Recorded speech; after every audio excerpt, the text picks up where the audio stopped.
Hello, everybody. We are here. Hi, Virginia. How are you? Hey, good. How are you? Very good to see you. You too. I'm just coming off. I literally, like 30 seconds ago or 10 seconds ago, just finished this amazing energy work. So I am like, Oh, woo. nice. I was hoping, I'm like, I hope I can talk during this session. Oh my goodness. But Adamaris should be on in just a second. She is coming in from, she's coming in. She says, we are here. She's coming in from Puerto Rico. She's actually hosting a retreat right now for women down in Puerto Rico, which is so fun. And so I'm just pulling up her bio really quick. This is going to be such an awesome call. I'm so excited. So it's June 20th, and we are going to be talking about empaths, right? And what it means, how to know if we're an empath, and also what it means. Oh, Nancy, yay. So good to see you. I miss you, girl. Hey, Hi, Adamara. So good to see you. so awesome to be here. Thank you for your patience. Yay. No, you're good. I was just telling everyone, I'm like, I just came off of this energy work and I wasn't really thinking about like, oh yeah, I'm coming. I'm like, I hope I can talk. And luckily I can, so it's good. Awesome. You guys, this is Adamaris. We're so excited. She's here and she's coming in from Puerto Rico. So fun. Yes. Yeah, so this is my beach hair, so sorry, I don't look like perfect, but this is all my beach hair, and You look I'm beautiful. gonna stand everywhere. So We I'm keep it real here. Everyone knows that. I like some yes. pajamas sometimes. So you guys, this is amazing, and we're gonna get started. People will join us as we get going. And Adamaris, just so you know, this will be recorded and uploaded onto the Student Center. So people will be watching this in the future as well. People who join this course later on, as well as people who are watching the replay. So we're really excited to have you here, you guys. And you all know that we're going to be talking about how to identify if we are an empath and how does that affect us in our ability to heal. So I've shared Adamaris' bio with you, but again, Adamaris is a life and business mastery strategy expert with over 20 years of experience as a psychotherapist, coach, and entrepreneur. She went from hiding in her office in corporate America to thriving on a thriving online international coaching and consulting business that now allows her to travel the world like she is at this very moment. So a lot of what you do and what this bio speaks to is working with entrepreneurs, but I know that there's this whole other side of you, there's this whole other experience that you have had in surviving also your own near-death experience due to chronic illness. And I don't even know exactly what that chronic illness is, but I know that whenever you speak, I'm like, yeah, like we totally get each other. Definitely. Yes, I do most of the work now with entrepreneurs because they really need energy. But right now I'm hosting a retreat with women here in Puerto Rico, and they're not all entrepreneurs. I have corporate women. I have women that are teachers. I have stay-at-home mom right now. So yes, I have experience not only with entrepreneurs. I've worked with thousands of clients over the years, that entrepreneurs and non-entrepreneurs. We can be empaths being entrepreneurs or not entrepreneurs, and highly sensitive as well. So it doesn't discriminate. Totally, right? And I think as women in particular, there's this like constant sense of needing to give and giving um and so let's just dive in, right?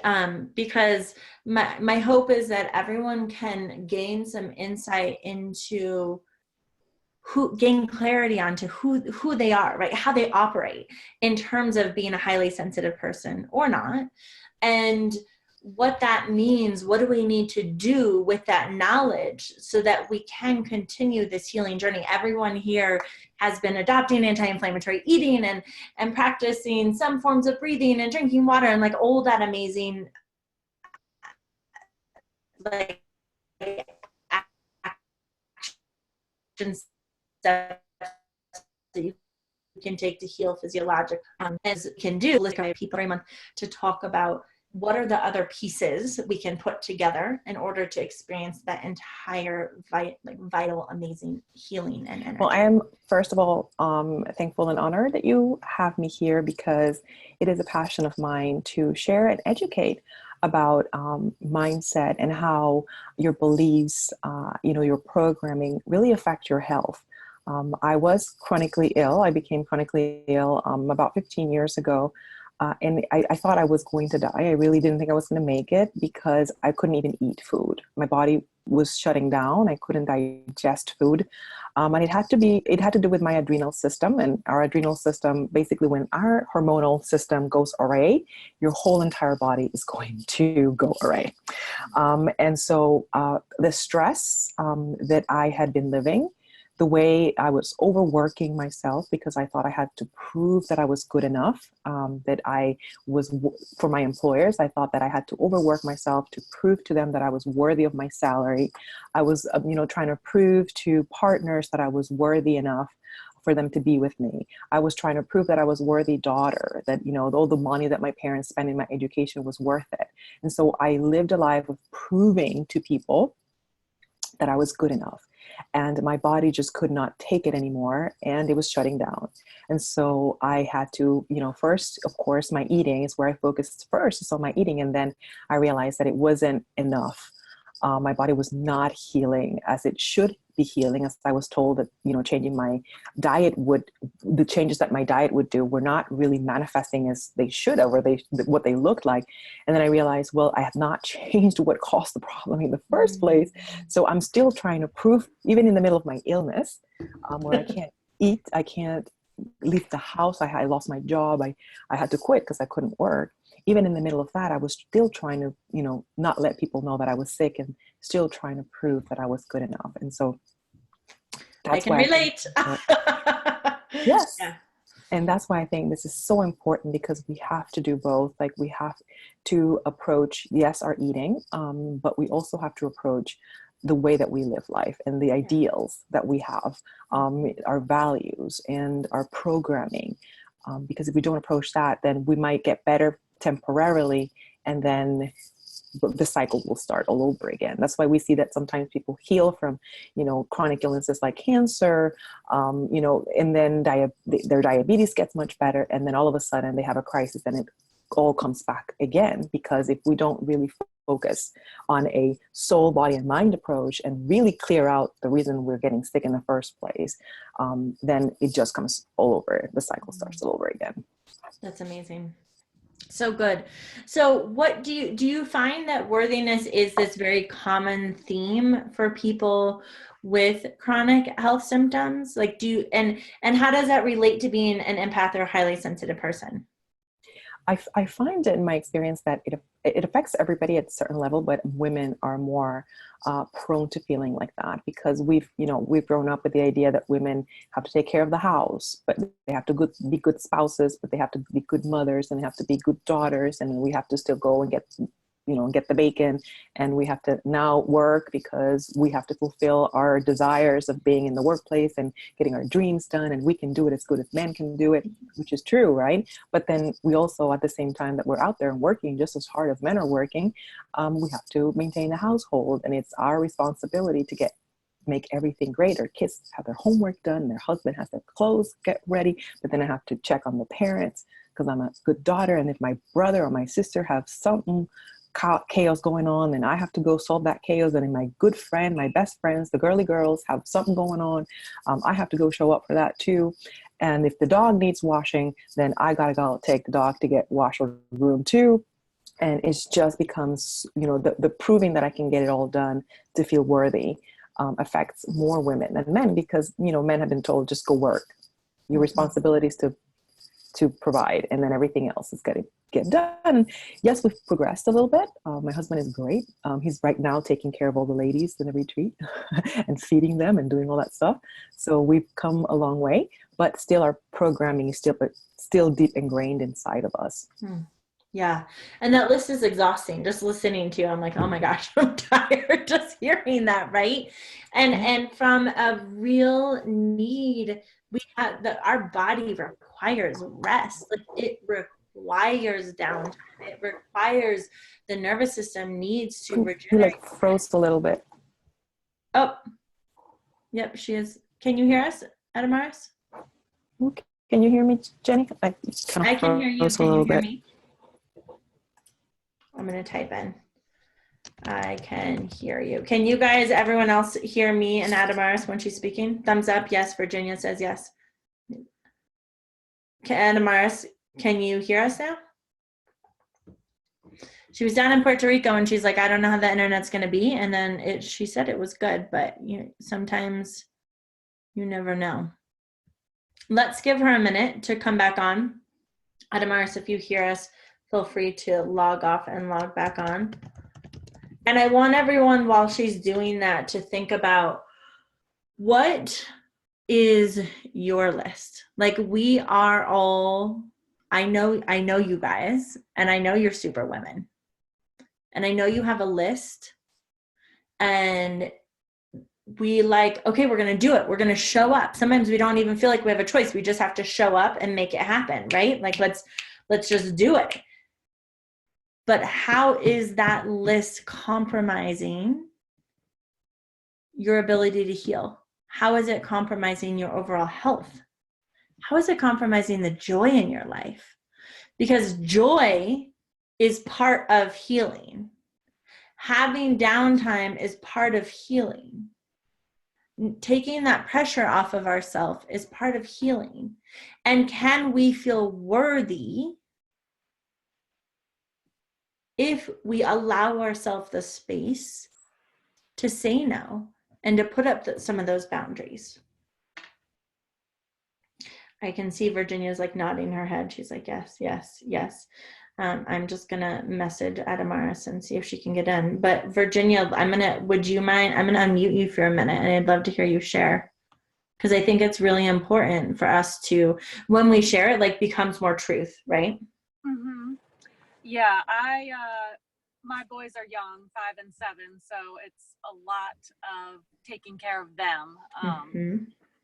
Doing their laundry, doing dinner for everybody in the house, doing their school lunches, camp lunches now that it's summer. Yeah.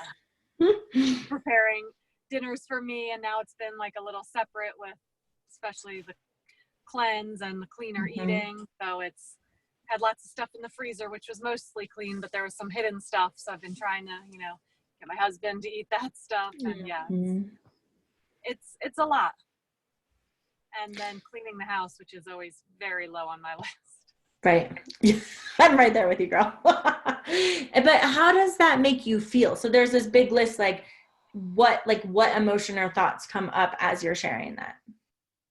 It's a little bit of stress, a little bit of anxiety, just to try to fit it all in the time that I get home from work and the time that I go to bed. Yeah. And are there things, and this is a question for everyone. Welcome, Addie. Good to see you.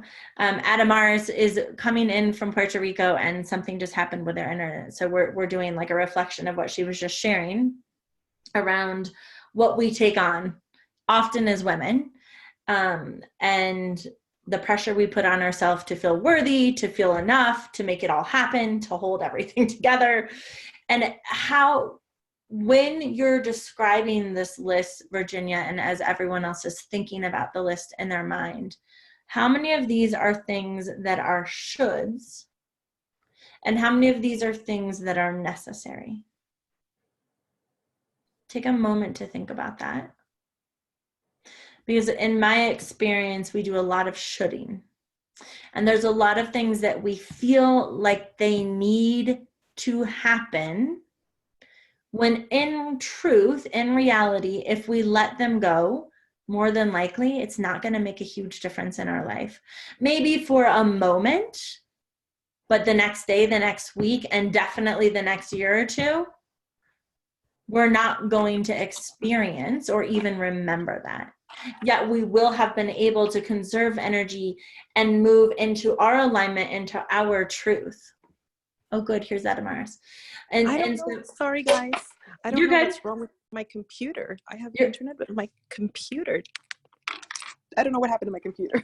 All good. We're just reflecting on the list that we have, that we each uniquely have, and how that does put so much stress and pressure on us, and how many of those are shoulds versus necessary things to do in order to be in alignment with our own truth. And what we all need to do is unique and different, right? What our outcome is and what we need in life and what our family needs in life is different. Yes. My dog Absolutely. is dirty and needs a bath, and I should give him a bath, but I haven't been doing it because it's not like, I'm like, I got other stuff to do. I got to take care of myself. Making lunches for my kids is a priority for their health. But making lunch for my husband, who's highly capable of doing it, is not, right? So like, maybe he would love it if I did, but I'm choosing not. So just really starting to get some clarity and reflecting on like, how many things am I doing because it makes me feel worthy? It makes me feel like the good neighbor, right? To take care of this community, this group of people, whatever it may be. But how many of that is helping me take care of myself? Yes. And with that, I'm going to turn it over to Adamaris because we're so excited to hear from her. Yay! So I am so sorry. It's not internet problems. I don't know why my computer completely stopped working. All good. Good. Yes.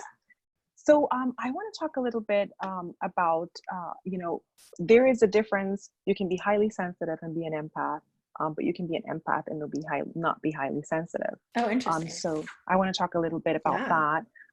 I am an empath and I'm also highly sensitive, which is why, it's a double whammy when you are highly sensitive and empath and you're going through life, because you get your energy gets sucked out of you much faster than everybody else.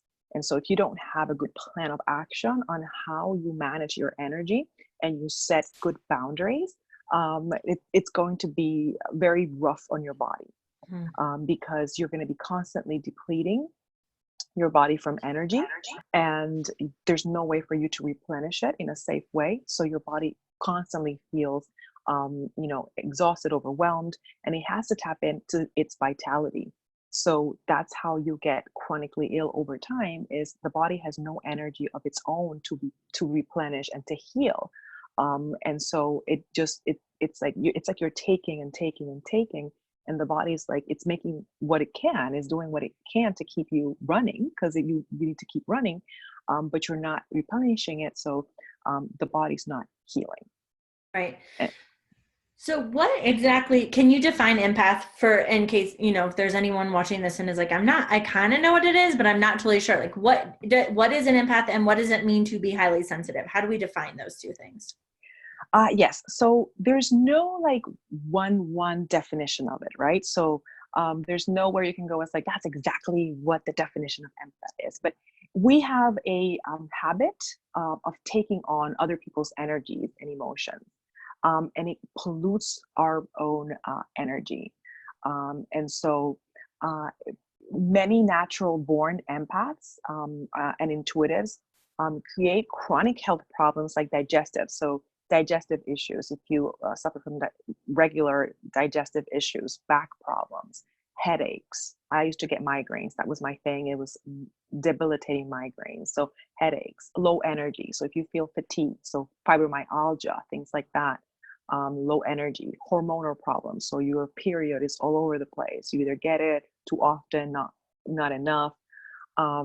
Depression. So you suffer a lot from depression. Sadness, can't get out of bed, no motivation, right? Kind of lethargic, right? So a lot of those things, we as empaths kind of like have grown to like live with, right? And so most of us have one of those or a combination.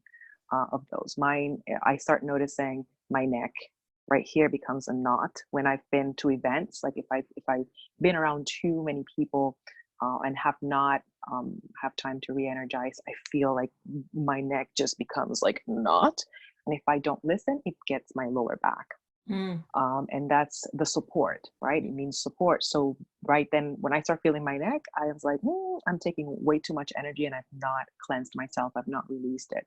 So Yeah. one of those, that's physically how we kind of know, because we can, if we look at our patterns, we can attach and connect one of those symptoms with being around people, and being groups of people, or maybe just not large groups of people, but maybe family members or friends that we know. So it doesn't necessarily have to be that you are in a huge event, but maybe you were in a family gathering, or maybe, with some friends, or, maybe with your partner. And then you regularly feel like right after the encounter, you feel like your neck or digestive issues and things like that. Right. So you can tap into a person's energy. You're very empathetic, so you can tap into other people's energies. And it's difficult for you to set boundaries because you are so empathetic with people's feelings and you want to genuinely help, that it's difficult for you to set boundaries. Like intuitively, you kind of know, oh my gosh, if I spend more time with this person, I am going to feel so drained afterwards. But you have difficulty saying, I can't meet today, or I only have this amount of time, because you really naturally are empathetic and feel bad if you don't show up, right? Yes. And so it's a wonderful gift. But if we don't actually manage it right, it kind of depletes us, and that's where we can get into trouble, where we can get sick, because what happens when you're overloaded with all this energy is that it lowers our immune response, and it lowers our adrenal function, which is what I told you at the beginning that happened to me, where my adrenal, which control your hormones in terms of your reproductive system, and it controls your hormones, even how much is secreted when you're digesting, right? That was impaired. So it affects your immune system, your adrenal function, and it makes you feel tired and drained. So that's kind of like how you start, pinpointing, okay, yes, this. And you can literally embody what's going on for other people. So if a friend of yours is, had a death in the family, or lost their job, or, are feeling really down in that moment, you can literally feel the pain, the sadness that person is feeling. Your body can, take on that energy. And so the connection is huge. So you're kind of feeling what that person is feeling, which means your body is going through that as well. Sorry, really quick. I was going to say, and if we don't know we're an empath, we don't necessarily understand why we're feeling this way, both physically and mentally and emotionally. And we don't also know to clear ourselves out, to cut cords. Or Adamaris, I know you're going to show us some techniques to release, right? To clear ourselves. And so if we don't know to do that, we keep walking around. I mean, I did this for so many years. It was only a few years ago that I finally figured this out for myself. Like, oh, this is not, this energy, these emotions do not belong to me. They belong to someone else. Let's let them go. But if we don't realize it, then we just think, like for me, I was like, something's wrong with me. I don't know what's wrong with me. Yeah. Yes. And what happens then is, in your own life, it's difficult for you to show up in your own life because your emotions go like all over the place because you're overwhelmed with that energy. So you go from like starting the day super happy to like be moody and bitter and just fed up by the end of the day, and you don't know why. You're like, I don't know why this is happening, because your moods are going, all over the place, because as the day goes on, you take more and more and more and more and more. And so your mood goes up and down, your energy levels go down. And so you might just go for a lot of caffeine, sugar, because the sugar and the caffeine have a temporary effect of boosting, increasing temporarily your energy, and then they drop you even worse. So your day really goes up and down, up and down, up and down. And it's hard for you to be creative. It's hard for you to be focused. to get things done. You start something and you just can't be focused enough to finish. And so there are some people say, what's the scientific explanation? I'm a science girl. As a psychotherapist, I'm a science nerd. I was like, what's the scientific? So there's not a specific explanation for it, but one that gets close is that our mirror neuron, we have a neuron called a mirror, what the scientists call a mirror neuron. And it's what enables us to instinctively feel what another person might be feeling. So when we're babies, right, we need to learn how to do things. So we just watch, and then we mimic behavior, and then we learn. And so what they say is that those connections to our mirror neurons are bigger and stronger than other people. And so we can really, by mirroring, what we call mirror, we really can mirror what other people are feeling, and it's why we feel it more than other people. So that's the scientific explanation for that. That's really cool. And the other thing that I think may happen, and you can let me know if this is true, but what my general observation is, chronic anxiety sometimes can show up from this as well, because you feel anxious because of all these emotions that are coming on, and you can't understand them. There's no understanding. So there's like this like anxiety of like what kind of, it's not even what's happening, but like subconsciously, like you just don't really, you're out of your body, out of your mind in a sense, right? Well, all this energy that we're taking on kind of makes us oversensitive, makes our nervous system oversensitive because it's overstimulated. It's too much energy and it's not going anywhere. So it's like boom, boom, boom, boom, like, just going around your body. And so it manifests and you feel it.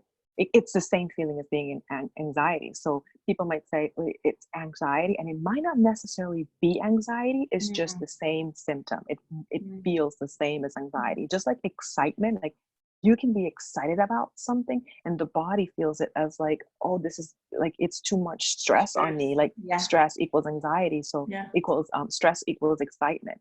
So it's the way that it's presented in the body. So someone might not really be anxious. It's just all that energy that's presenting as anxiety, and it needs to be released. That's amazing. That's so good. Okay, so that's empath. What is the difference between the highly sensitive piece versus empath? So highly sensitive, this term was coined by Dr. Elaine Aron. I can't pronounce, I'm Spanish is my first language. So Aron, A-R-O-N, in 1991. And so she discovered that, highly sensitive individuals make 15 to 20% of the population. And I was granted one of those, people. And so highly sensitive, in a highly sensitive person, that overstimulation of the nervous system happens even more than just being an empath. So an empath, your system can get, overstimulated by the environment, but in a highly sensitive person, it's just it's a lot. It differs from person to person, and it could be just things in your environment. Like an empath, it might just be people, right? You're just mimicking people's energies. In a highly sensitive person, for example, like me taking for example, for me, lights. I usually wear a visor to cover the light that comes into my eyes, because when light directly comes into my eyes, especially if it's LED lighting, it will trigger a migraine because it overstimulates my system and it'll trigger a migraine. Sound. I cannot be in concerts. I don't really go to concerts because that noise, the vibration, will overstimulate my body as well, and it'll give me a migraine. And so you become overstimulated by your environment, so not only by people. Interesting. Yeah, that's really interesting. And so, okay, as everyone's listening right now, just give me a show of like a hands or a thumbs up or something if you're like, okay, I'm connecting to this and I'm seeing the difference. Am I empath? Am I highly sensitive? Are you guys making that connection, or chat in the box either way? Yeah, I'm seeing some hands raised. Nancy?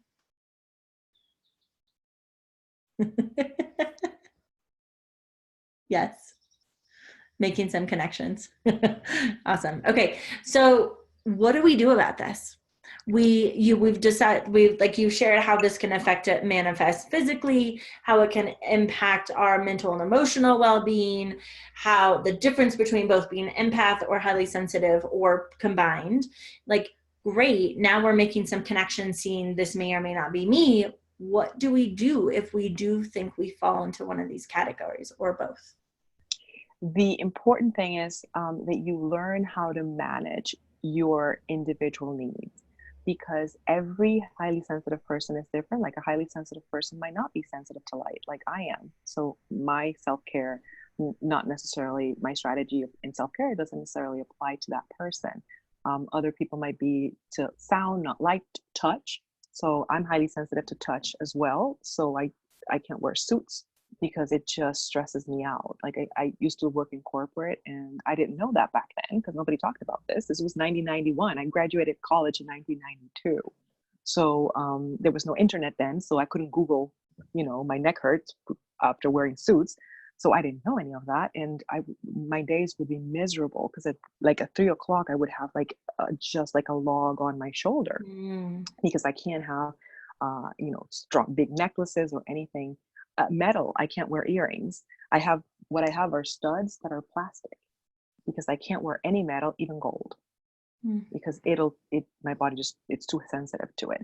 So you need to sit down and really look at your patterns of behavior. What do you notice affects you after what, so that you can determine what you're highly sensitive to, so that then you can create a managing strategy for that.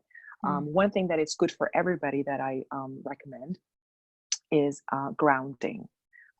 Grounding has completely changed my life, and it's as simple as, if you're at the beach, like I'm at the beach right now, so I just go to the sand, put my feet in the sand, put my feet in the water, and I'm grounding. It's called earthing. It's called girthing, grounding. If I'm at home in the desert, it'd probably be just putting my feet on the rocky sand, or my backyard has some grass. So I'll just plant my feet on the grass. So it's my naked feet on the floor of whatever it is. It doesn't matter what it is, as long as it's the floor. So you're the ground. So you're not putting your feet on concrete or wood or anything. It's just really connected to earth. Another way to do that, like when I'm traveling and if I'm in a hotel room, there's no way for me to do that. You can visualize. So you can do visualization exercises where you close your eyes and you visualize yourself that there's like a huge trunk, just grounding your lower part of your back down to the earth. And it could be, so for some people, water, like a waterfall coming down your back works better. For other people, wood, a trunk of a tree works better. And for some people, it's a beam of light. So a beam of light running through and going into the ground and just grounding you. So I do that when I'm traveling and, can't really, if I go to New York City, there's going to be a big chance that I'm not going to be able to put my feet on any grass as soon as I get there. Yeah. Probably. And it's one of the places that I really need to ground because it makes me really neurotic when I go there. It's just too much stimulation everywhere. Yeah. So that works great. Another thing you can do is a shower. So when I was living in Puerto Rico and when I'm here, I take like 3 showers a day if I'm not at the pool. Because I take a shower in the middle of the day because the water running through your body really helps clear that energy out. Another thing I do, meditation. So I do short meditations throughout the day. I might do 3 5-minute meditations throughout the day because that'll clear up my energy. I don't accumulate. If I do one in the morning and then wait until the afternoon or night to do another one, it's too long. So I'll combine. If I can't earth, because if I can't go outside and ground in the day, then I'll do, wherever I am, I'll go into the bathroom. I'll go into a public bathroom and put my phone and do a music guided meditation or something in a toilet, in the airport, in my car. So I usually try to drive myself to places. I don't usually share a ride with anybody if I can, because I'll just go into my car and just have those 5 minutes of peace to myself. So that's a strategy. If we go where family is, I don't stay in people's houses. I always get a hotel because if I need to escape and just be with me, I just go to my hotel room. So I avoid staying in family members' houses. So that's a way for you to, when you're going on those Christmas holidays, it's a way for you to survive that. If you can get a hotel room and you could just be there for good stuff, and then you could just go and just be by yourself, it's a great way to do it. And so water, so I drink lots of water so that it could, your body can cleanse yourself. Try to avoid caffeine, hard sometimes because it's so good, but try to avoid too much of sugar. It will get you up and down, so it'll get you through the curve, but then it's just worse, and the inflammation, it just makes it completely worse energy wise. So those are great ways to do that. Do something artistic, some painting, to like when you're doing like some dancing or painting or something artistic, it really does help calm you down. Those are amazing. And can you explain the science? Because I know you said you like science, and so do we. Like, what does grounding do on a scientific level? Like, how is it helping us?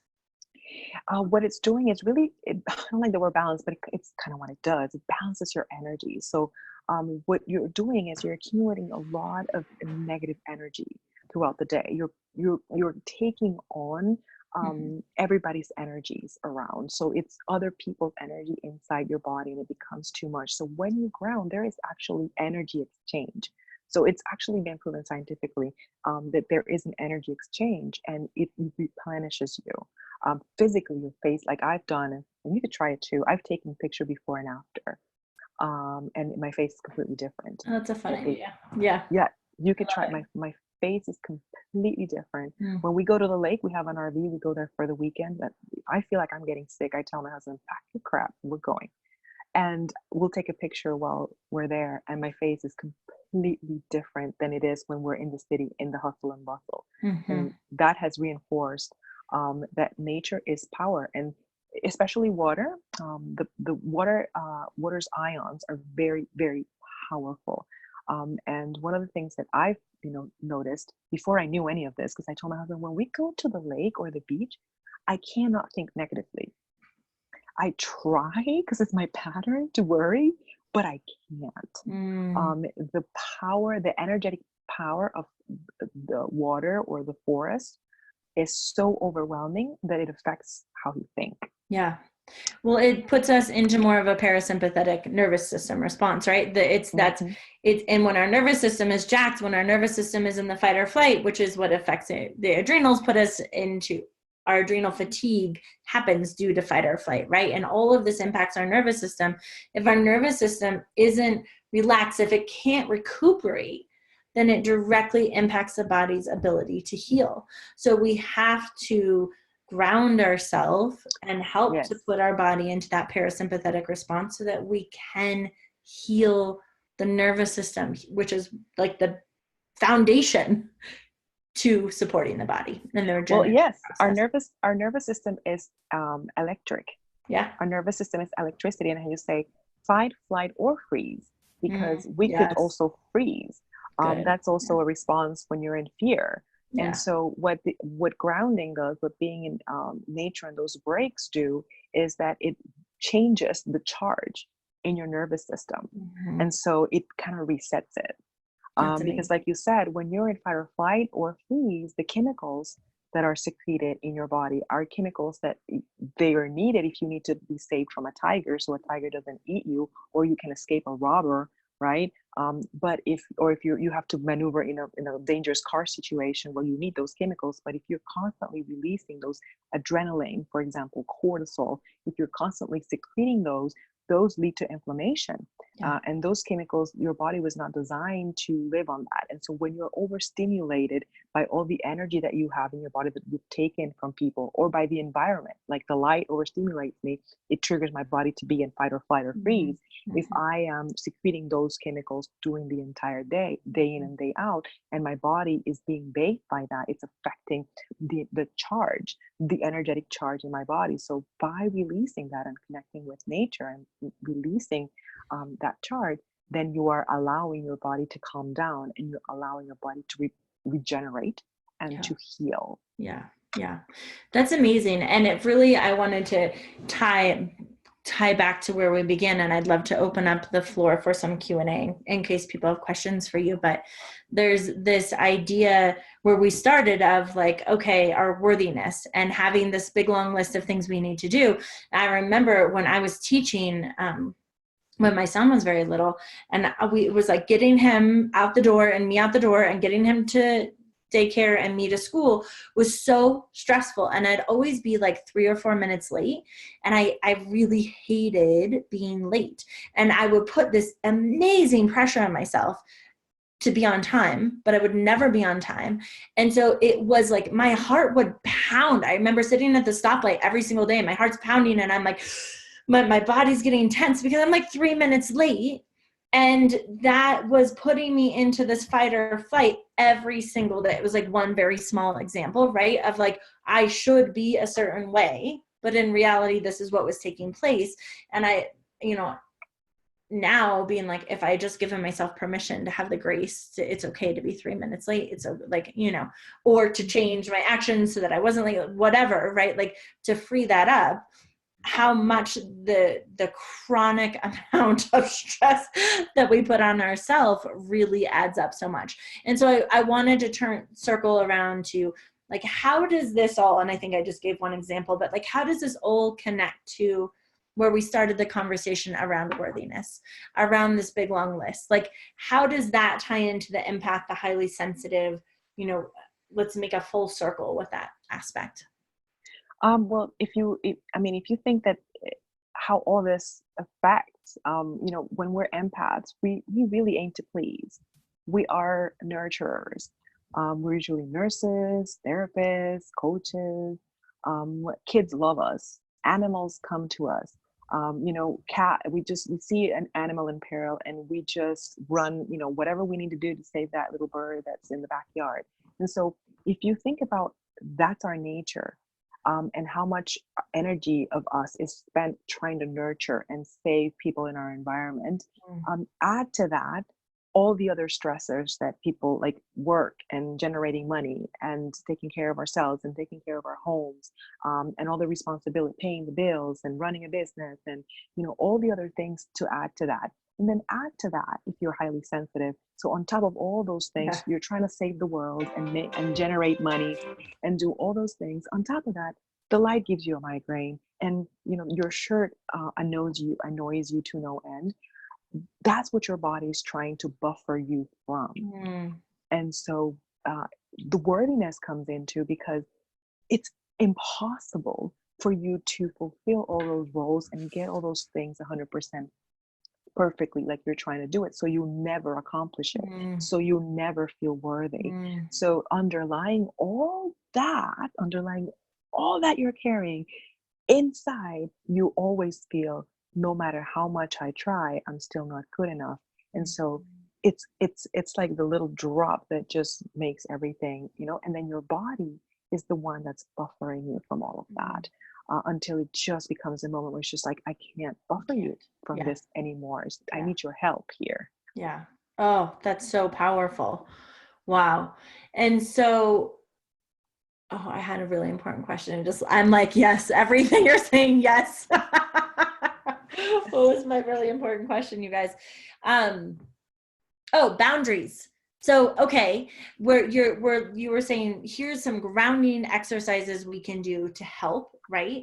But also there's like constant desire to prove ourselves to be worthy. So we're going to always take on more and more and more so that we can try to have the opportunities to be validated. And that means our boundaries get less and less and less because we're trying to take on more and more and more. So how do we navigate boundaries? How do we decide this is a boundary worth putting up versus maybe this is one that I'm willing to expand a little bit? Like, walk us through boundary setting just a little bit here. Yes. First of all, I want to say, get support, because setting boundaries requires to have support. Have someone create some space for us so that we can feel guarded, supported through the process. It's really very difficult for an empath to go do all these things. And I'm going to set very strict boundaries with family. I'm going to boundaries with my clients. I'm going to set boundaries and do that all on your own because it goes against your nature. Yes. And so you go get yourself some support. It could be a coach, it could be a therapist, it could be a friend that you know is, it can help you through that. Don't go get a friend that's also an empath. Right. That's going to tell you, oh, it's okay, you can save the world, you could do it. No, don't go. If it's going to be a friend, then it needs to be a friend that knows what you need. Yeah. Get support. It could be your spouse. My husband is a great grounding source for me. So get that support, and maybe it could be two people, because I have a mentor and I have my husband. For some things I just need more help, right? So get the right help so that you can feel supported through that. Don't try to do this on your own, because you're going to be frustrated, because you're going to say another thing I can't do. And so it's just going to lead to more unworthiness. Right. Exactly. But yeah, and it some people are not going to like it when you do it. So some family members might stop talking to you because they feel like they've been sucking from you all this time. They that it's a right that they've earned, and you're not a good sister, and you're not a good friend, and you're not a good this. But it's your health, and it's your if you can't serve anyone if you don't exist, if you're in a bed. And so it might that has happened to me. It might be a result where temporarily or permanently people just don't feel offended, and now they're going to have to go deal with their own stuff that you were listening to before. And so it might trigger people to action too. Sometimes it has the effect where that other person now does the stuff on their own, because now they don't have a crutch to lean on. So it could have both effects. But you're going to have to be upfront. Like I tell my family, I'm here in PR right now and I'm hosting a retreat. My family lives 2 hours away from here. I'm like, I'm sorry guys, but I really can't go visit you, because I energetically need to be okay to show up for my clients. And so I cannot drive 2 hours and a half over there, be with family, which, like triggers all sorts of feelings and emotions, and then come back and show up. So it's not going to happen. And so you have to be okay with saying things like that. And so that's why you need support. So when all that comes back and say like, like all those things that, family does, that you have support, validating, yes, yeah, you did. That's what you need to do. You're okay. Whatever they say, their need is where they are, but it's not what you need. And so also if you have a business, you're a coach, a nurse, for your clients, so you can really set boundaries. Like, this is as much as I'm prepared to do right now. And so be okay with doing that. But boundaries are going to be vital for you to conserve your energy. It's so important, and it requires sometimes asking these hard questions, right? It can be like feel so incredibly uncomfortable, and then you move through. This was a huge part of my healing journey, and my lesson, one of my big lessons in life, was how to create boundaries, because I was an empath and it was very difficult. But now I am like firm on my boundaries, and I honor that. I actually feel so worthy by being able to honor myself. It is so cool because I'm able to experience worthiness for myself rather than looking for it outside. So it's a very amazing, beautiful shift that takes place. Yes, and it will allow also space for other people to come into your life that can give to you, that can nurture you. Yes. And so beautiful new relationships blossom, ideas, because all of a sudden now you have the energy to be creative. And so ideas come to you, inspiration comes to you, and allows you to serve at a higher level that you were serving before in fight, flight, or freeze. Yeah. It's amazing. Thank you so much. That's really good. Okay, so you guys, we have about 10 more minutes, and I want to open this up to any questions. So feel free to unmute yourself. And this is an amazing opportunity to ask any questions that can be general or specific to your situation. The silence. Hi, I had a quick question about the grounding. How long do you do that for? Can you feel your energy changing, or do you try to do it for 5 minutes, or? I usually, it depends what's gone out throughout the day, or what my day is going to look like. But usually 10, 15, 20 minutes. I mean, obviously the longer I can do it, the better, but sometimes I just have 10 minutes. And so that's what I'll get, whatever I can, I'll take whatever I can get. So it depends, but at least 10, 15, 20 minutes um, you can feel the difference when you go, like usually what I feel is being scattered. So I feel my mind is scattered. I can't focus on a thought. And after I do that, I can feel that I get more stuff like boom, boom, boom, boom, boom. I got it done. That's how I experience it. So it's powerful. It also, for me, when I do it, it feels like this, like you can sink in a little bit. Like my body physically is like sinking in, right? It's like, oh, and like you said, kind of things like just feel more aligned, right? There's this letting go and more alignment. Yeah. Yes. Awesome question, Virginia. Okay, sorry, one quick follow-up. Are you just not doing anything else then? Are you kind of like in a meditative state, not like a guided meditation necessarily, or just like are doing other stuff, like, because I could see being outside with my kids running around, or are you just Oh, yeah. Okay. I mean, honestly, sometimes I've been known to watch Netflix while I'm doing that. So I'll be honest, because laughter is a great tool. So I forgot about that one. A funny movie, a funny TV show. So sometimes, honestly, I've told my husband, get the TV, especially if we're RVing or if we're in the backyard, we have a smart TV, get that TV out here and we'll put a funny comedy outside and we're feet sitting on the floor on the grass watching a funny movie outside. And it's a double and fun, laughter and grounding. It's double whammy. That's awesome. I love it. Yeah. That's something I totally would feel guilty about doing, like being outside and watching TV. But I want to. The other day I was like, oh, I totally want to just lay in my yard and like ground into the grass and watch something. And my mind was like chatter. So I love that you just gave me permission to do that. You got, girl, do it, girl. You got my permission. Like we go RVing, we have our TV and our DVD and we'll watch movies outside. Yeah. I mean, awesome. we could totally, you don't have to exclude things that make you relax. Like for my husband and I watching a funny, we're watching Silicon Valley right now, which is hilarious. And for us to laugh together, it unites us. And so why not, do it outside? It's the summer. So yeah, why not? That's awesome. I love it. Thank you for asking that, Virginia. Yeah. Any other questions? Oh, for the kids is amazing. If you have kids at home, just get them outside and put them in the floor in the grass so they can ground. So that's going to be good for you. Yeah. Or laugh with them. Like I find that to be so incredibly grounding for me. Like we will like make funny faces at each other or like do like fake laughing that sounds so ridiculous that we start really laughing. And that is a really good way to clear for me. Yes. Yeah. Funny movies. We love funny movies. Yeah. So good. Nancy or Miss Addie, ladies, do you guys have any questions? Yeah, Addie, let me unmute you here if I can.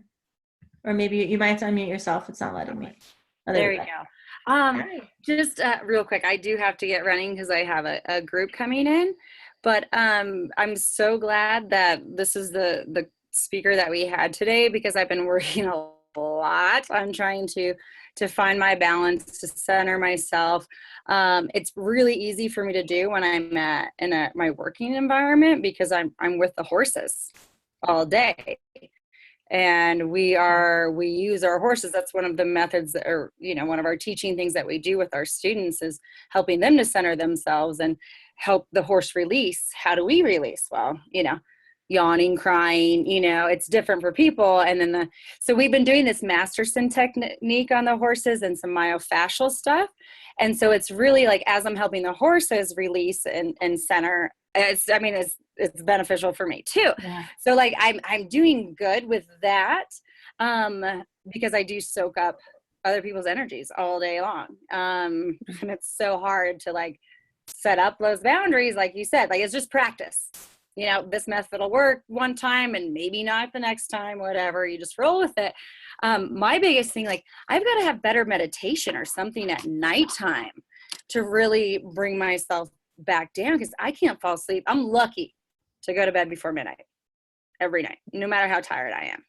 So I'm interested, in what the meditation you've been doing too. And I know, Jenny, you've had our serene mind and whatnot. But I know I need to like use that more during the day. So when Adamaris, I'm sorry, I don't know how to say your name. Hey, lady.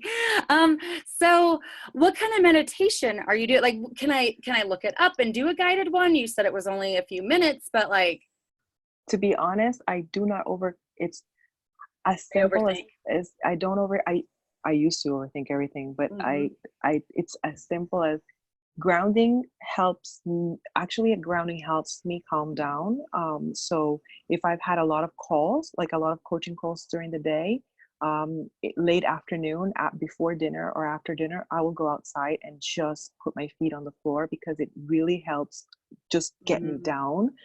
Sometimes I teach at night, so I'll do in my membership, I'll do a class at night, and so my energy's up here at 9 o'clock at night, and so I need to come down. So I've been known to go outside even at that time to Okay. calm down. But another thing that I do, I will just put any kind of like nice meditation music and just sit down and breathe in and out. You can do some yoga poses as well, just to, move your body, right? So just get that energy out. You can also do visualize. So I do visualizing exercises if I can't go outside. Just, that visualization that I said earlier, just ground that, like a huge trees coming down your back and going into the ground. That will, and then say just visualize the energy just moving through you down into the earth. That helps a lot. A shower, a warm shower also calms you down. So you can also do a combination, because sometimes one thing doesn't do it for me. So I'll do the meditation, not the meditation, but the visualizing the energy just going down my spine and grounding into the earth. And then I'll have a warm shower. And then that will do it. Also, cutting cords, I think, is really important at night. Like, and you can just imagine like you're cutting cords and then grab them and put them into the ground and cover them up, right? And then just go like this. And before you see a client, there are clients that I visualize a shield over me. So every time you see a client, you can visualize a shield over you, protecting you from those energies. So you can show up for them, but the energies don't penetrate as deep. So that, visualizing a shield, that also helps. So at the end of the day, you haven't accumulated as much energy. And then, cutting the cords, like Jenny said, just cut them and visualize them, just grounding those cords. That's very helpful too. Cool. I'm going to give that a whirl. There you go. You've got a good list. I do. And Nancy is asking, what about essential oils? Do you recommend any essential oils? Thank you, lavender. Addie. Yes. Lavender is a great calming one. For me, lemongrass is not supposed to be like a calming one, but lemongrass for me, eucalyptus for me, when I'm feeling stressed or sick, or eucalyptus oil just feels yummy. So try some out and see which one feels good for you. But lavender is known to be a calming one. And for me, eucalyptus and lemongrass. Lemongrass just makes me feel like centered. It just makes me feel happy, and I love it. Eucalyptus when I'm feeling sick or worried or had a rough day, and ever so often lavender. I think frankincense too is another good one that's really grounding. If you put it like in the center of your forehead or your feet, on the bottoms of your feet, you can put it on your spine right here.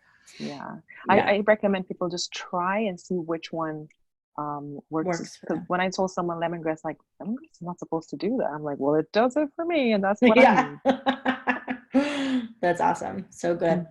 And eucalyptus does it for me, and it's because growing up, my Vicks would be everything. So whatever you're feeling, they would put Vicks here and Vicks there. So my brain associated Vicks, eucalyptus oil, with nurturing. So that's why it does it for me. I love that. That's so good. Thank you so much. This was an awesome call, and it was such a great reminder for things that we can do. Yes, thank you. For ourselves, Nancy, everyone's shaking their head. Yes, thank you so much. And I know everyone listening on the recording will be really excited too. But I always get excited to share with my tribe, like, how can people stay in touch with you? Because one of the common responses I have is, we don't know who to trust on the internet. We don't know who else is out there. And it's so nice to know that this person knows what they're doing, knows what they're talking. They're a place that we can go and stay in touch. So I know you have a Facebook group. Like, where's the easiest way for people to learn more about you and to be in your space? If you type my name, my stuff will come up. Adamaris Mendoza. You can friend me on Facebook. I'm very friendly. Um, I'm very friendly on Facebook. As long as you're a real person and you're not trying to like bombard me with, stuff for sale, I will accept your friendship and answer your questions. And my Facebook group is From Invisible to Authority. And so, yeah, just find me on Facebook. My podcast is coming as soon as iTunes decides that it's okay. Yay! So it's From Invisible to Authority as well. So yeah, just find me on Facebook. We can hang out. Perfect. And those I wrote in the chat box if anyone is wanting to get them there. Thank you. Have so much fun in Puerto Rico. Have so much fun on your retreat. It's awesome. And we are very grateful for your time. Thank you so much. It's an honor for me to serve, and I love you and all the things that you're doing. So anytime you need me, here I am. Thank you. Love you too. All right. Mwah. Nancy, Virginia, everyone else that is listening, thank you so much for being here. We love you guys, and we'll see you soon. Bye.